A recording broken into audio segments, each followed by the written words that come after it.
Dear friends and students, this is Keval Krishan. You are watching KK English classes.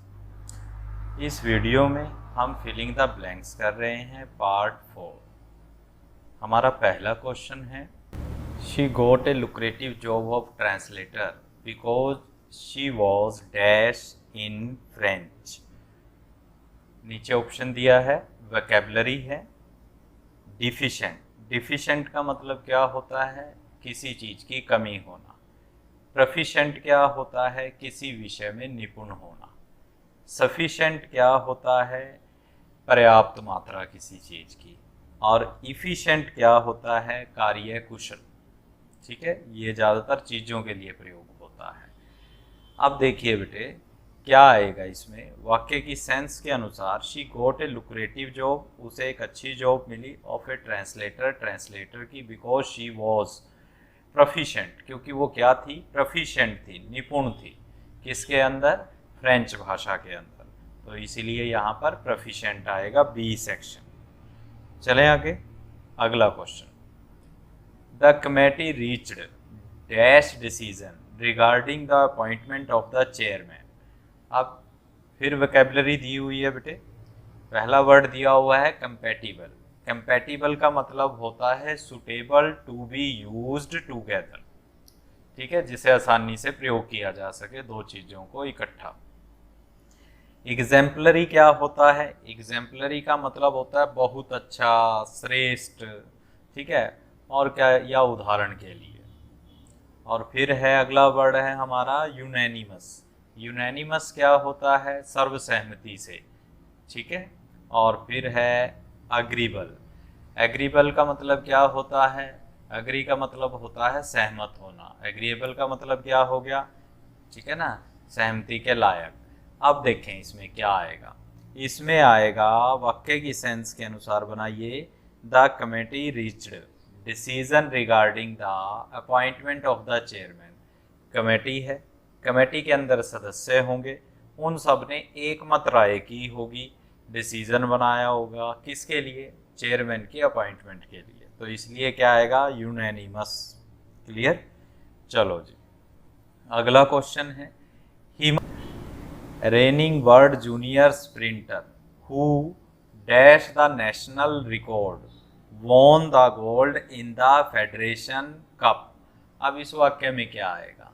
इस वाक्य में बेटे वाक्य की सेंस के अनुसार हमें देखना पड़ेगा। पहले वोकैबुलरी देखें। होल्ड्स का मतलब क्या होता है? होल्ड का मतलब होता है किसी चीज को थाम लेना, पकड़ लेना। कीप का मतलब क्या है? रखना। गेट्स का मतलब प्राप्त करना। और प्लेज का मतलब क्या है? प्लेज का मतलब खेलना। तो यहाँ क्या आएगा? Hima Das reigning world junior sprinter. Sprinter athlete होता है। हु द नेशनल रिकॉर्ड, तो जो ने बरकरार रखा हुआ है, धारण किया हुआ है, तो उस सेंस में प्रयोग होगा बेटे होल्ड शब्द का। किसका प्रयोग होगा?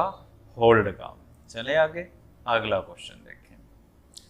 The following detail deliberations the meeting has been dash till next week.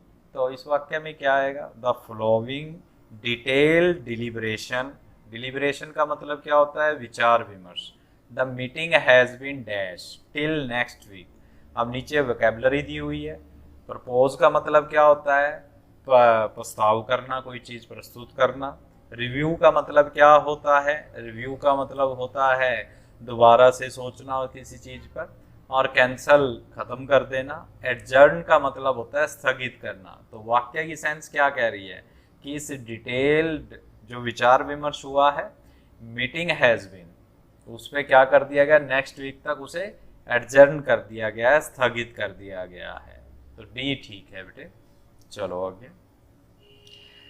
The state government argue that it could not dash the increase in teacher salaries as awarded by the court. अब इस वाक्य में क्या आएगा बेटे? फिर vocabulary है। Stand का मतलब आपको पता है खड़े होना। गेट का मतलब प्राप्त करना। स्पेयर का मतलब देना भी होता है और फालतू भी होता है। अफोर्ड का मतलब सहन करना, किसी खर्चे को, एक्सपेंसिव को। तो यहाँ क्या आएगा? The government argued that it could not afford, ठीक है, the increase in the teacher salaries. Clear. वाक्य की सेंस के अनुसार यहाँ अफोर्ड शब्द आएगा बेटे। चलें अगला क्वेश्चन देखें। Scientist at Cambridge University are how plants can give us sustainable energy. तो अब इस वाक्य में क्या आएगा बेटे, वोकैबुलरी दी हुई है। वोकैबुलरी में पहला वर्ड दिया है स्क्रूटिनाइजिंग। स्क्रूटिनाइजिंग का मतलब क्या होता है, किसी पेपर वगैरह की जांच करना। जैसे बेटे हमारे पास कोई नोट होता है, हम देखते हैं ना असली नोट है नकली नोट है, तो ये वाली जांच किस में आ जाती है, स्क्रूटिनाइज में आ जाती है, नाइजिंग में आ जाती है। लुक का मतलब देखना होता है, इंस्पेक्ट का मतलब जैसे डीसी इंस्पेक्शन पे आता है, जांच पे आता है। और इन्वेस्टिगेटिंग क्या होता है, इन्वेस्टिगेशन किसी चीज़ की जांच करना, फाइंड आउट करना किसी चीज़ को, वो इन्वेस्टिगेशन की सेंस में आता है। तो यहाँ वाक्य की सेंस क्या कहता है, कहता है scientist at Cambridge University are investigating how plants can give us sustainable energy, कि किस प्रकार हमें वो सस्टेनेबल एनर्जी देते हैं जो लंबे समय तक बनी रहती है। क्लियर। तो इन्वेस्टिगेटिंग आएगा यहाँ पर। अगला question, his company has the dash of producing the best cricket balls in the country. तो इस वाक्य में क्या आएगा, ब्रांड का मतलब तो सबको पता है, कंपनी के ब्रांड आते हैं ना बेटा, और रेपुटेशन इज्जत होती है, पोजीशन स्थिति होती है, ऑप्शन आपको पता है। तो यहाँ वाक्य की सेंस कह रही है his company has the reputation of producing the best cricket balls in the country. ठीक है, तो क्या आएगा, रेपुटेशन। चलो अगला question, the committee members were in dash over the budget of the function. अब फिर वोकैबुलरी दे रखी है बेटे, पहले वोकैबुलरी देखें। डेफरेंस, डेफरेंस का मतलब क्या होता है, इज्जत करना। ठीक है, और डिसेंट का मतलब क्या होता है बेटे, डिसेंट का मतलब होता है विरोध, और डिफरेंस का मतलब क्या है, अंतर। और डिसेंट का मतलब क्या हो गया, किसी चीज से नीचे उतरना। इस डिसेंट का मतलब क्या होता है, पहाड़ी से जब हम नीचे उतरते हैं ना, उतार बोल सकते हैं। और इस डिसेंट का मतलब क्या होता है, जिसमें आई आता है, इसका मतलब क्या हो गया, विरोध, किसी बात का विरोध कर रहे हैं आप, उसके लिए इसका प्रयोग होता है। तो अब बताइए, the committee members were in over the budget for the function. तो इस वाक्य में क्या आएगा, the committee members were in dissent, dissent में थे बेटे, विरोध में थे, in over the budget for the function. ठीक है ना, चलें आगे देखें। The old man wished to donate his dash wealth for the upliftment of the downtrodden। अब इस वाक्य में क्या आएगा, इंटेंस का मतलब क्या होता है बेटे, इंटेंस का मतलब तीव्र होता है। इमिनेंट का मतलब क्या होता है, प्रसिद्ध होता है। इमेंस का मतलब क्या होता है, बिग होता है। इमेंस का मतलब क्या हो गया, विशाल की सेंस में प्रयोग होता है, वेरी बिग, या कह लीजिए अत्यधिक। एल्यूसिव का मतलब क्या होता है, जिसे पकड़ना या ढूंढना या याद रखना आसान ना हो, उसे एल्यूसिव बोलते हैं। तो इस वाक्य में क्या आएगा, the old man wished to donate his, क्या देने की, इमेंस, इमेंस यानी कि बहुत अधिक धन देने की, for the upliftment of the down trodden, गरीब लोगों के उत्थान के लिए। क्लियर बेटे, तो यहाँ इमेंस आएगा। चलें अगला question, good reading dash the sense of liberal educated mind. तो आप क्या करेंगे, बिलीफ, यहाँ भी वकैब है, बिलीफ का मतलब विश्वास होता है, लीड्स का मतलब आगे नेतृत्व करना होता है, रिफ्लेक्ट का मतलब दिखाना, स्टार्ट का मतलब शुरू करना। तो गुड रीडिंग क्या दिखाती है, द सेंस दिखाती है, किस चीज़ की सेंस दिखाती है, लिबरल एजुकेटेड माइंड की। तो रिफ्लेक्ट की सेंस यहाँ प्रयोग हो रही है। ठीक है, तो रिफ्लेक्ट आएगा दिखाने की सेंस में। The roads at 15,000 feet are not easily navigable and the air is dash and freezing. तो इस वाक्य में क्या है, जो 15,000 फुट की ऊंचाई पर जो रोड है ना, not easily navigable and the air is dash freezing. तो इस वाक्य में क्या आएगा, एलिवेट का मतलब क्या होता है, एलिवेट का मतलब हाई, इम्पोर्टेंट, और रेरिफाइड का मतलब ऑक्सीजन की कमी, और एग्जॉल्टेड का मतलब प्रशंसा करना, इंटेंसिफाइड का मतलब वही इंटेंस से ही बना है, तीव्रता से संबंधित है, तो यहाँ क्या आएगा, रेरिफाइड आएगा। ठीक है, जिसमें ऑक्सीजन की कमी की बात हो रही है। चलें अगला question, people will and determination can help them most of the challenges of life.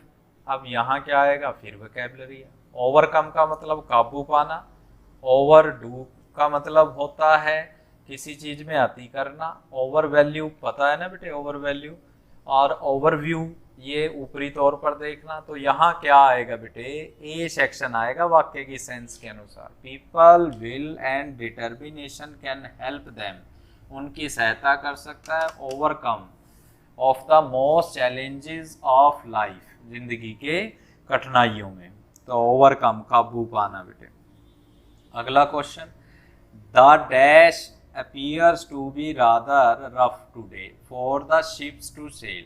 अब इस वाक्य में क्या आएगा, एनवायरमेंट क्या होता है, एनवायरमेंट वातावरण होता है, एटमॉस्फेयर वायुमंडल होता है, वेदर मौसम होता है जो हर रोज सेकंड दर सेकंड बदलता रहता है, क्लाइमेट जलवायु होता है।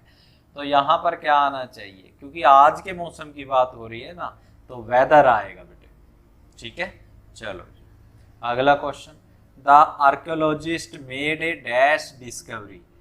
सेंसिटिव क्या होता है, सेंसिटिव का मतलब भावना से जुड़ा होता है। सिनाइल का मतलब क्या होता है, सिनाइल का मतलब जो बुढ़ापे में बीमारी नहीं हो जाती है भूलने की, वो सेंस होती है। और सेंसेशनल क्या होता है, सनसनीखेज, जैसे सनसनीखेज खबर होती है ना, इस तरह से।